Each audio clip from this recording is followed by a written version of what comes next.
54 வருஷம் கட்சி தொடங்குனதுல இருந்து இங்க இருக்கீங்க. இன்னொரு கட்சிக்கு போறதுக்கு மனதளவுல தயாராயிட்டீங்களா? இல்ல நான் சொல்றது கேளுங்க.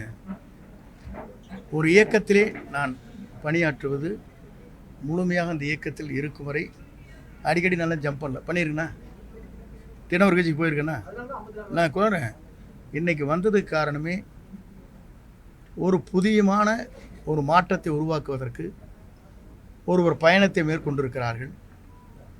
மக்கள் வரவேற்பு, மாபெரும் வரவேற்பு. நீங்கள் பார்க்குறீங்க, உங்கள் டிவிக்காரில் என்ன சொல்கிறாங்க சேனலில், எங்களுக்கு என்ன வந்திருக்கு சொல்கிறாங்க, 1 கோடி பேர் பார்க்குறாங்க எங்கள் சேனலை.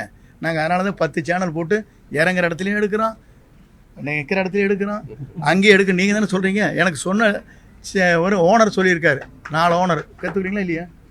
நாங்கள் அதுக்கு தான் முடிக்க உங்களை படம் எடுத்துகிட்டு இருக்காரு அவரை அப்படிங்கிறாங்க. 10 சேனல் போடுறாங்கிறாங்க. யாராச்சும் போடுறாங்களா? இறங்குற இடத்துல எடுக்கிறீங்க, ஹெலிகாப்டர்ல எடுக்கிறீங்க, ஓடுற போதும் எடுக்கிறீங்க, அங்கேயும் நிற்கிற போது எடுக்கிறீங்க, சுற்றி எதுக்காக எடுக்கிறீங்க? அப்போ மக்கள் வரவேற்கிறாங்க நோக்கம் தானே அது.